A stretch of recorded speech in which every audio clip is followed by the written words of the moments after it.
अस्सलाम वालेकुम। आज जो हम टॉपिक डिस्कस करेंगे वो है स्टेरिलाइजेशन। तो देख लेते हैं कि स्टेरिलाइजेशन होता क्या है। स्टेरिलाइजेशन ऐसा प्रोसेस है जिसमें हम ऑल फॉर्म ऑफ माइक्रोब को किल कर देते हैं, रिमूव कर देते हैं फ्रॉम सम आर्टिकल और फ्रॉम सम प्रिपरेशंस। इसमें वो जो उसका सेल होता है उस माइक्रोब का, उसे भी किल किया जाता है। और अगर उसका कोई स्पोर वगैरह अगर उसका कोई स्पोर होता है तो उसे भी रिमूव किया जाता है। और वो जो प्रिपरेशन होती है या आर्टिकल होता है उसे 100% माइक्रोब फ्री किया जाता है। अब हमारे पास different method of sterilization use होते हैं, जिनमें से हमारे पास आ जाते हैं फिजिकल मेथड्स, केमिकल मेथड्स और मैकेनिकल मेथड्स। फिजिकल मेथड्स में जो हम यहाँ पर डिस्कस करेंगे वो है आपका dry heat sterilization, moist heat sterilization और रेडिएशन। उसके बाद आपके केमिकल मेथड्स आएंगे जिसमें हम गैसियस स्टेरिलाइजेशन को देखेंगे, और फिर स्टेरिलाइजेशन बाय डिसइंफेक्टेंट्स जिसमें हम लिक्विड्स को देखेंगे। देन आपका आ जाएगा मैकेनिकल मेथड जिसमें हमने देखना है फिल्ट्रेशन को। अब ये जितने भी प्रोसेसेस हैं इन्हें वन बाय वन हम डिस्कस करेंगे और देखेंगे कि वो किन किन इक्विपमेंट्स के लिए यूज हो रहे हैं, उनके एडवांटेजेस क्या हैं, उनके डिसएडवांटेजेस क्या हैं। ये जो स्टेरिलाइजेशन का प्रोसेस है ये बहुत इम्पोर्टेंट है इसकी, क्योंकि जब कुछ आपकी प्रिपरेशंस ऐसी होती हैं जिन्हें 100% माइक्रोब फ्री होना चाहिए।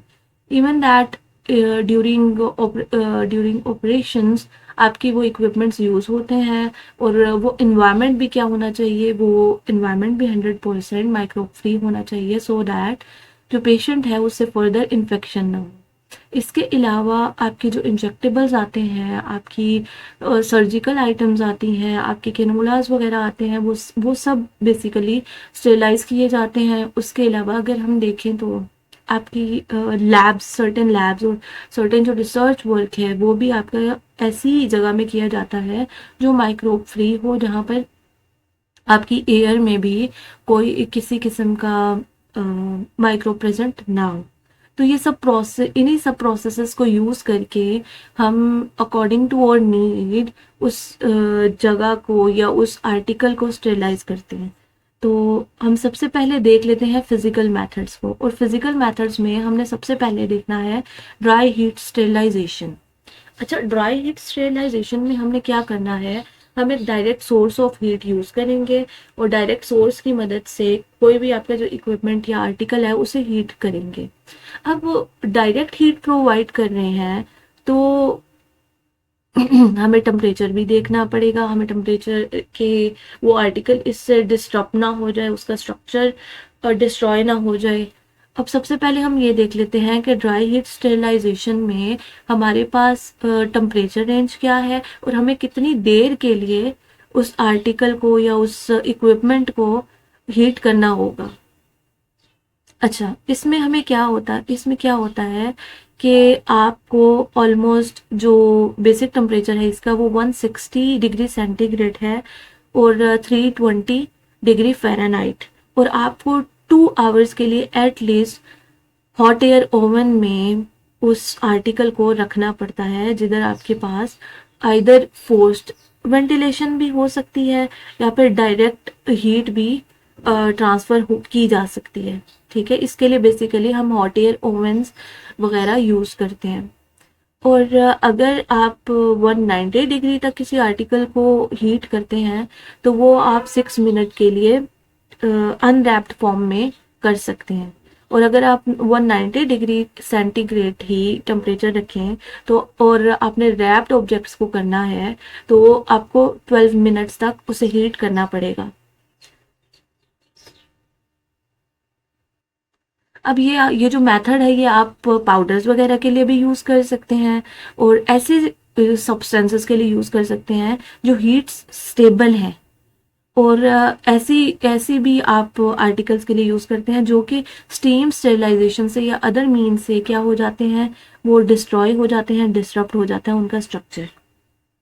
अच्छा, अब कौन कौन से सब्सटेंस को हम ड्राई हीट की मदद से स्टेरिलाइज कर सकते हैं, उसमें आपके फिक्स्ड ऑयल्स आ जाते हैं, आपके लिक्विड पैराफिन, पेट्रोलियम आ जाता है, प्रोपाइलीन ग्लाइकोल्स आ जाते हैं, आपके पाउडर्स आ जाते हैं, आपके सर्टेन इंस्ट्रूमेंट्स आ जाते हैं जिसमें आपका सर्जिकल कैटगट आ जाता है। ये बेसिकली सुचर्स की बात हो रही है जो स्टिचिंग के दौरान ना यूज़ होते हैं बेसिकली। उसके अलावा कुछ आपके वॉलेटाइल सब्सटेंसेस हैं या फिर आपके ड्रेसिंग जो आपकी वॉलेटाइल सब्सटेंसेस हैं और ड्रेसिंग है वो हम इस मेथड से यूज़ नहीं कर सकते क्योंकि उनका ना स्ट्रक्चर बेसिकली डिसरप्ट हो जाता है अगर हम उन्हें ड्राई हीट प्रोवाइड करें। अच्छा, अब इसका मैकेनिज्म थोड़ा सा देख लेते हैं कि ये वर्क कैसे करता है। अब हम ड्राई हीट प्रोवाइड करते हैं। ड्राई हीट जब ड्राई हीट की करती क्या है, वो जो माइक्रोब है या बैक्टीरियल स्पोर है उसे किल कर देती है बाय ऑक्सीडेशन। ठीक है, वो ऑक्सीडाइज कर देती है उसके स्ट्रक्चर को और स्ट्रक्चर उसका डिसमेंटल होना शुरू हो जाता है, उसकी प्रोटीन डीनेचुरेशन हो जाती है और जो हमारे पास माइक्रोब है और बैक्टीरिया है वो किल हो जाता है।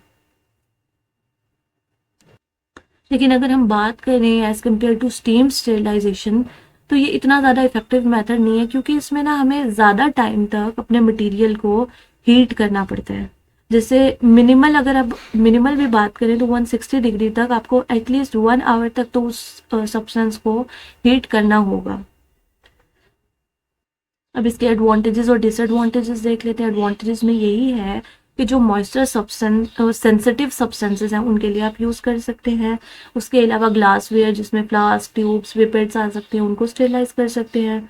और ये जो ब्लेड्स, ये ग्लैड नहीं है, ये ब्लेड है और मेटल इक्विपमेंट्स हैं उनको भी ना ये डैमेज करने से क्या करता है, ये प्रिवेंट करता है। ठीक है, क्योंकि मॉइस्ट हीट से ना ब्लेड्स की जो शार्पनेस है ना वो काफ़ी इफेक्ट हो जाती है, लेकिन ड्राई हीट में ऐसा नहीं होता।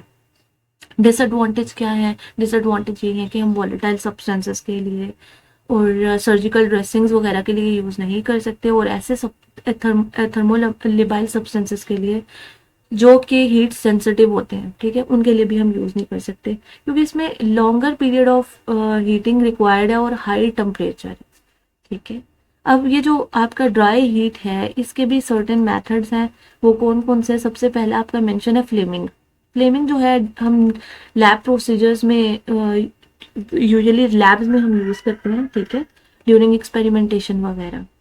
अब इसमें क्या होता है, आपके पास बंसन बर्नर होता है और बंसन बर्नर पे आप उसे डायरेक्ट हीट करते हैं। किस रीजन में उसे हीट करते हैं? उसके ब्लू रीजन में, जो कि ज़्यादा क्या होता है, हॉट रीजन होता है। उस पर आप हीट करते हैं कुछ सेकंड्स के लिए, तो वो क्या करता है, उसको किल कर देता है जो भी आपका बैक्टीरिया होता है और जो भी माइक्रोब होता है और माइक्रोबियल स्पोर्स होते हैं उनको। अब ये मेथड आप यूज़ कर सकते हैं जब आप वायर लूप्स यूज़ करते हैं स्ट्रीकिंग प्लेट मेथड में, या फिर आप दूसरी इनोकुलेशन के लिए यूज़ करते हैं लूप्स को, तब भी आप यही मेथड यूज़ करते हैं। As well as surgical wards की बात करें तो उसमें फोर्सेप्स, ब्लेड्स, नाइफ्स को अगर डायरेक्ट आपने री यूज़ करना है तो उसमें भी आप इसे डायरेक्ट हीट करके, किल करके आप यूज़ कर सकते हैं। सेकंड जो इसका मेथड है वो है हॉट एयर ओवंस। ठीक है, अब ये जो हॉट एयर ओवंस है ये बेसिकली चैम्बर्स होते हैं जिनमें आपको हीट का एक सोर्स होता है।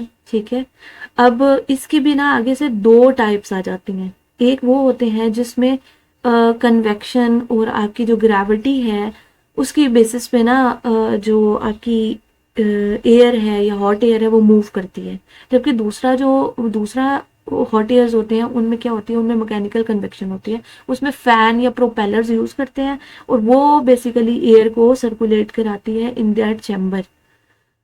अब इसमें यही है कि ये स्टेनलेस स्टील के बने हुए होते हैं और इलेक्ट्रिकली हीटेड होते हैं। ठीक है, और बाकी यही है कि दो तरह के होते हैं, एक में आपको फैन मिलेगा और दूसरे में आपकी डायरेक्ट कन्वेक्शन या ग्रेविटी सर्कुलेशन होगी। अब इसमें कौन कौन सी चीज़ें आप कर सकते हैं स्टेरलाइज? आप इसमें फ्लास्क कर सकते हैं, टेस्ट ट्यूब्स कर सकते हैं, लेकिन एब्जॉर्बेंट कॉटन वगैरह, वो जो कॉटन वगैरह वो आप नहीं कर सकते। नॉन एब्जॉर्बेंट कॉटन जो है वो आप कर सकते हैं, एब्जॉर्बेंट वाली नहीं कर सकते।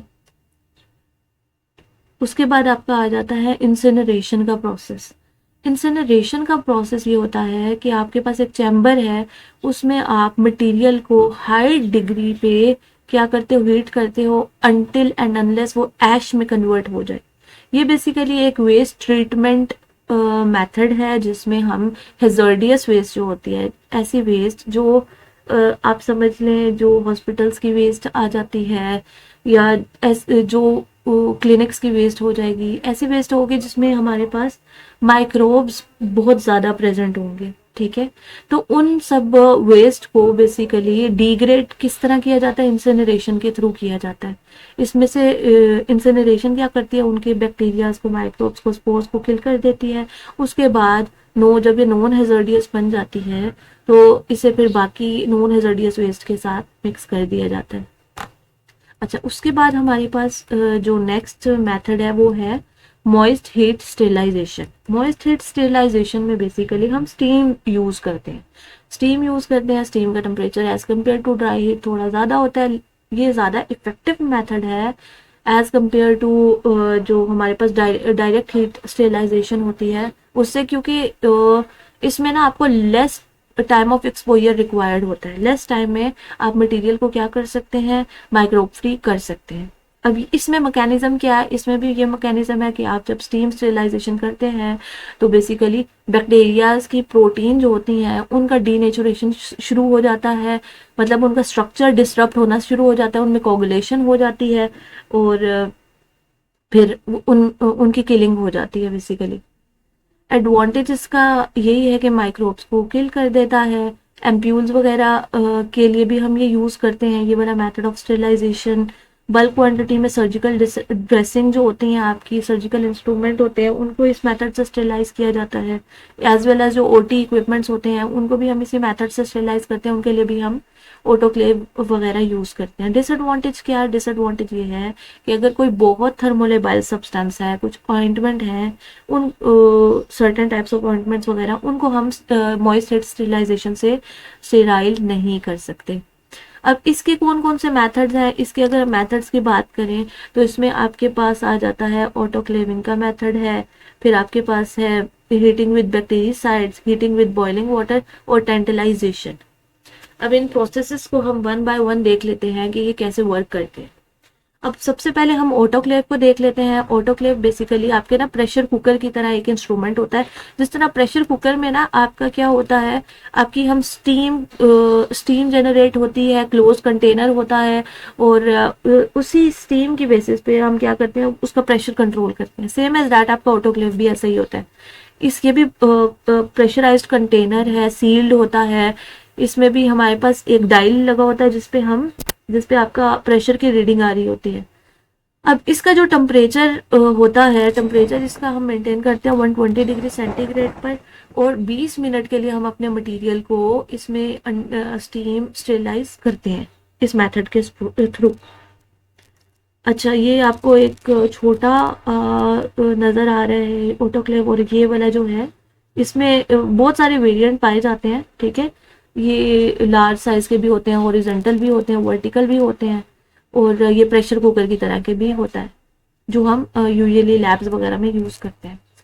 अगर हम इसकी वर्किंग देखें तो इसमें क्या होता है कि हम स्टीम जनरेट करते हैं 120 डिग्री सेंटीग्रेड या फिर 134 डिग्री सेंटीग्रेड तक टेम्परेचर को मेंटेन करते हैं, और 15 टू 20 मिनट्स के लिए हम क्या करेंगे, उस आर्टिकल को हीट करते हैं। अगर तो 120 डिग्री सेल्सियस हमने टेम्परेचर मेंटेन किया है तो 15 टू 20 मिनट के लिए करेंगे आर्टिकल को हीट, और अगर हमने 134 डिग्री सेंटीग्रेड टेम्परेचर रखा है तो हम 3 मिनट के लिए अपने आर्टिकल को या इंस्ट्रूमेंट्स को हीट करेंगे।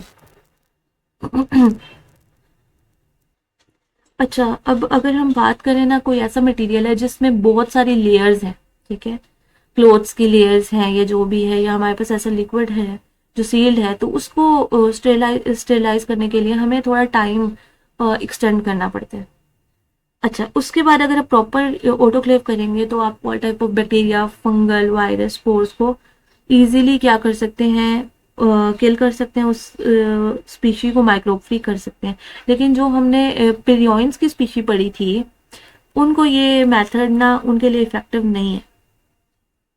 और अगर आपको पिरियॉन्स को एलिमिनेट करना है तो यूजुअली क्या किया जाता है, 121 टू 130 डिग्री 32 डिग्री सेल्सियस तक आपको 60 मिनट्स के लिए उस सब्सटेंस को हीट करना होता है। और अगर आप 134 डिग्री सेंटीग्रेड टेम्परेचर रखते हैं तो आपको 18 मिनट्स के लिए एटलीस्ट उस सब्सटेंस को हीट करना होगा। देन आ जाती हैं आपकी कुछ प्रिकॉशंस जो आपने ऑटोक्लेव यूज़ करते टाइम करनी है। उनमें से यही है कि आपने प्रॉपर लोडिंग करनी है, ठीक है, आपने प्रेशर मेंटेन रखना है उस ऑटोक्लेव का ताकि उसमें जो स्टीम है वो प्रॉपरली जनरेट हो। उसके बाद जो फर्स्ट टाइम जो इनिशियल हीटिंग होती है उसमें ना आपको पहले स्टीम को थोड़ा सा रिमूव भी करना होता है। उसके कुछ गॉज लगे होते हैं जिनके थ्रू आप उसे रिमूव कर सकते हैं। फिर उसके बाद यही है कि आप ना ऑटोक्लेव करने से पहले प्रॉपर क्लीनिंग भी कर सकते हैं। अगर कुछ मटेरियल है आप कैसे जैसे सर्जिकल सर्जरीज में जो इक्विपमेंट्स वगैरह यूज होते हैं उनको पहले अगर प्रॉपरली आप क्या करेंगे डिसइंफेक्ट कर देंगे, आप उन्हें प्रॉपरली वॉश करेंगे तो कुछ बैक्टीरिया ऐसे होते हैं जो उस प्रोसीजर में भी रिमूव हो जाते हैं। फिर आपका जो ऑटोक्लेव आपको जो ऑटोक्लेविंग का ड्यूरेशन होता है वो फिर आप लेस भी रख सकते हैं क्योंकि वो डेब्रिस वगैरह को और बाकी जो चीज़ें होती हैं उन्हें इजीली आप वॉशिंग के थ्रू भी रिमूव कर सकते हैं। अच्छा, उसके बाद जो है नेक्स्ट मेथड है वो है हीटिंग विद बैक्टीरियोसाइड्स। इसमें क्या हम करते हैं, बैक्टीरियोसाइड्स ऐसे एजेंट को कहते हैं जो बैक्टीरिया की सेल की ग्रोथ को इनहिबिट करता है, उसे किल कर देता है, ठीक है, बैक्टीरियल सेल को किल कर देता है ऐसा सब्सटेंस। अब इसमें हम क्या करते हैं, इसमें हम हीट करेंगे अपने जो भी आपका मटेरियल है, ठीक है, सील्ड कंटेनर में, और उसमें हम स्टीम यूज कर रहे थे ना, इसमें हम बैक्टीरियोसाइड ऐड करेंगे। मतलब कोई भी ऐसा केमिकल एजेंट होगा जो बैक्टीरियासिडल नेचर का है, उससे बेसिकली हम अपनी उससे हीट प्रोड्यूस करेंगे और वो स्टीम बेसिकली क्या करेगी, वो स्टीम यूज करके हम अपने मटेरियल को 100% माइक्रोफ्री कर सकते हैं। इसमें टेम्परेचर कितना मेंटेन रखते हैं, इसमें 100 डिग्री सेंटीग्रेड मेंटेन रखते हैं for 30 minutes. In a water bath भी हम ये कर सकते हैं। और इसके लिए जो हम केमिकल यूज करते हैं वो आपका आ जाता है बेंजलफोनियम क्लोराइड और क्लोरोक्रिसोल। ये बैक्टीरियासिडल एजेंट्स हैं, ये हम उस वाटर बाथ में ऐड कर देते हैं, उसको हीट करते हैं और फिर अपने सब्सटेंस को उसमें ऐड कर देते हैं, सील करते हैं और आपका जो सब्सटेंस है वो माइक्रोफ्री हो जाता है। उसके बाद है स्टेरिलाइजेशन बाय बॉइलिंग वाटर। ये मेथड प्रीवियसली यूज किया जाता था जिसमें आप बॉइलिंग वाटर बॉईल करते थे वाटर और उसके बाद डिप कर देते थे अपनी वो पर्टिकुलर चीज़ उसमें for certain time for 20 minutes etcetera, तो सो दैट वो माइक्रोफ्री हो जाए। अब इसमें आपकी सर्टेन सिरिंजेस और सीजर्स और इस तरह की चीज़ें आप इस मेथड के थ्रू स्टेरिलाइज कर सकते हैं। इसमें कंप्लीट डिपिंग रिक्वायर्ड थी, तो इसमें एक ये डिसएडवांटेज होता है कि आपके जो ब्लेड्स अगर हैं उनकी शार्पनेस जो है वो नहीं रहती, ठीक है, क्योंकि वो डायरेक्ट मॉइस्चर से क्या हो रहा है, कॉन्टैक्ट में आ रहा है, और उसके अलावा हम हीट भी प्रोवाइड कर रहे हैं। फर्दर आपका जो मेथड है वो है टेंडलाइजेशन। अब ये टेंडलाइजेशन जो है बेसिकली जॉन टेंडल के नाम पर इसका नेम रखा गया है, जिसने जिसने इस मेथड को इन्वेंट किया था। इसने बेसिकली क्या किया था कि इससे बोला था कि जो स्पोर फॉर्मिंग बैक्टीरियाज होते हैं उनको स्पोर्स को कम्प्लीटली रिमूव करने के लिए हम क्या करेंगे, हम डिफरेंट स्टेप्स यूज करके स्टेरिलाइजेशन करेंगे। इस टाइप ऑफ स्टेरिलाइजेशन में क्या किया जाता है, आपके मटेरियल को अंडर सर्टेन प्रेशर पहले बॉईल किया जाता है, फिर उसे कूल किया जाता है, कूल करने के बाद उसे इंक्यूबेट करते हैं, इंक्यूबेट करने के बाद दोबारा से उसे फाइनल बॉइलिंग उसकी नेक्स्ट डे की जाती है, ठीक है। तो इसमें 3 स्टेप्स इन्वॉल्व हैं। सबसे पहले आप बॉईल करेंगे for a specific period at specific atmospheric pressure, ठीक है। बॉईल करने के बाद इंक्यूबेट करेंगे। इंक्यूबेट क्यों करते हैं, इंक्यूबेट इसलिए करते हैं कि अगर कोई बैक्टीरिया स्पोर रह गया है तो वो इंक्यूबेशन के थ्रू क्या हो, वो ग्रो कर जाए। देन उसके बाद दोबारा से बॉईल करते हैं तो वो जो बैक्टीरियल स्पोर होता है वो कम्प्लीटली फिर क्या हो जाता है, रिमूव हो जाता है उस पर्टिकुलर सब्सटेंस से। तो इसमें 3 स्टेप्स बेसिकली इन्वॉल्व होते हैं और इसमें फिर जो रेजिस्टेंस स्पोर्स होते हैं उनकी भी सर्वाइविंग का चांस बिल्कुल नहीं रहता और कंप्लीटली क्या होता है कि आपके जो स्पोर्स हैं वो रिमूव हो जाते हैं। लेकिन टेंडलाइजेशन जो है पेरियोइन्स के लिए अगर हम देखें तो उनके लिए ये इफेक्टिव मेथड नहीं है। उसके बाद जो हमारा लास्ट फिजिकल मेथड है वो हमारा है स्टेरिलाइजेशन बाय रेडिएशन। अब रेडिएशंस जो हैं, रेडिएशंस क्या होती हैं, ये बेसिकली हमारे पास कुछ सोर्सेज होते हैं जिनके थ्रू हम सर्टेन रेंज ऑफ फ्रिक्वेंसी और सर्टेन रेंज की वेव्स को क्या कराते हैं, हम प्रोजेक्ट करवाते हैं। उनका एक स्पेसिफिक रेंज होता है, उनका एक स्पेसिफिक वेवलेंथ होती है, ठीक है, और उसके थ्रू हम माइक्रोब्स को क्या करते हैं, किल कर सकते हैं। ऐसे सब्सटेंस जो जिनके लिए हम केमिकल मेथड्स यूज नहीं कर सकते, जिनके लिए हम डायरेक्ट हीट नहीं यूज कर सकते, उनको बेसिकली हम किसके थ्रू करते हैं, उनको हम रेडिएशंस के थ्रू स्टेलाइज करते हैं। अब इसका मैकेनिज्म क्या है, इसमें हम क्या करते हैं कि जब रेडिएशन फॉल करवाते हैं हम उस पर्टिकुलर सब्सटेंस पे, तो उसमें जो भी माइक्रोब्स प्रेजेंट होते हैं उनमें केमिकल चेंजेस होना शुरू हो जाते हैं। जब केमिकल चेंजेस शुरू होते हैं और तो न्यू केमिकल्स बनते हैं, और ये न्यू केमिकल्स उस माइक्रोबियल स्ट्रक्चर को डिसरप्ट कर देते हैं बेसिकली। उनकी जो सर्टेन आप कह लें कि जो न्यूक्लियो प्रोटीन्स होती हैं, उनको बेसिकली क्या करती हैं, उनमें म्यूटेशन कर देती हैं, और म्यूटेशन से क्या होता है, माइक्रोब की किलिंग हो जाती है। एडवांटेज इसमें, एडवांटेज और डिसएडवांटेज हम देख लेते हैं। एडवांटेज यही है कि ये हम प्रिजर्वेशन ऑफ फूड के लिए यूज़ करते हैं, पेरेंटल्स के लिए जिनमें कुछ एंटीबायोटिक्स आ जाती हैं जिन्हें हम डायरेक्ट हीट या मॉइस्चर नहीं कर सकते। उसके बाद आपकी सर्टेन वैक्सीन्स हैं, उनके लिए हम ये मेथड यूज़ करते हैं। और और ऐसी प्रिपरेशन जिन्हें हम ना कह लें आपके पैकिंग के बाद अगर हम स्टेरलाइज करना चाहते हैं, उनके लिए भी हम यही मेथड यूज़ करते हैं। अब डिसएडवांटेज इसके क्या है, डिसएडवांटेज ये है कि इसकी हाई कॉस्ट होती है, और जो पर्सन ऑपरेट करता है उसके लिए भी रेडिएशन हार्मफुल है। और ये समटाइम्स ऐसा होता है कि जो आपकी प्रिपरेशन है उसका कलर चेंज भी कर सकती हैं, टेक्सचर चेंज भी कर सकते हैं, उसमें उसकी सॉल्युबिलिटी वगैरह को भी चेंज कर सकती हैं। अब हम देख लेते हैं कि रेडिएशन में हम कौन सी बेसिकली यूज़ करते हैं। हम इसके सर्टेन मेथड्स हैं, और उनमें जो मोस्ट कॉमनली है वो एक्सरेज हैं, उसके अलावा गैमा रेज हैं और इलेक्ट्रॉन बीम है। ये हम मोस्ट कॉमनली यूज़ करते हैं, और इनके थ्रू हम क्या करते हैं, स्टेरिलाइजेशन करते हैं। गैमा रेज की बात करें तो ये हमारे पास बहुत पेनिट्रेटिंग होती हैं और कॉमनली यूज भी की जाती हैं। ये डिस्पोजेबल जो आपके होते हैं मेडिकल इक्विपमेंट्स, उनके लिए यूज़ की जाती है, सिरिंजेस के लिए, निडल्स के लिए, कैनोलाज वगैरह के लिए ये मेथड यूज़ किया जाता है।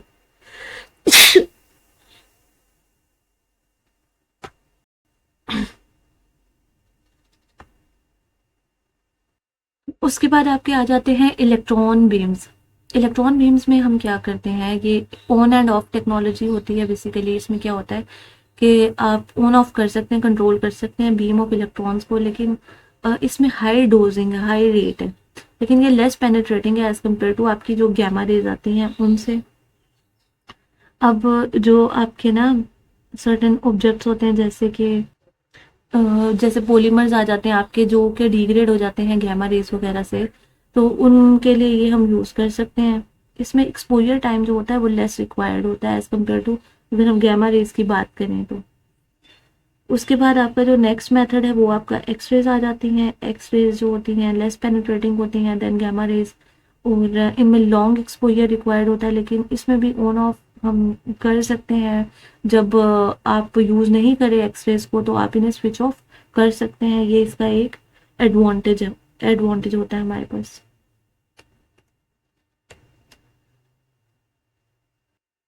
देन उसके बाद हमारे पास आ जाती है अल्ट्रावायलेट लाइट, यूवी रेज या यूवी लैम्प्स वगैरह जो हैं उन वो भी हम यूज़ करते हैं।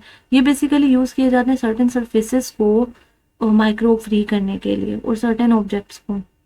इनमें कॉमन अगर हम एग्जांपल देखें तो आपका जो लैमिनर फ्लो हुड होता है उसमें भी हमारे पास यूवी सोर्स होता है, फ्लोरोसेंट लाइट होती है, और वो बेसिकली क्या होता है कि वहाँ पर जो भी सो दैट वो जो प्लेस है उधर से उसको हम क्या कर सके, माइक्रो फ्री कर सकें, और उधर हम अपने जो भी हम करना चाहते हैं, स्ट्रीक्स करना चाहते हैं, जैसे हम प्लेट्स की स्ट्रीकिंग करते हैं यूजुअली, या फिर हम सर्टेन प्रिपरेशंस को की मिक्सिंग करते हैं in that laminar flow hood, तो उसके लिए ये यूज़ होता है। इसका डिसएडवांटेज यही है कि ये बेसिकली आपकी प्लास्टिक्स और जो पॉलीस्टाइरीन्स फॉर्म्स होते हैं उनको डैमेज कर देता है। और अगर तो वो उन्हें डैमेज करेगा, ठीक है, तो उस फिर हम ये पॉलीस्टाइरीन और प्लास्टिक वगैरह का जो जो भी कंटेंट्स हैं उनके लिए हम यूज़ नहीं कर सकते।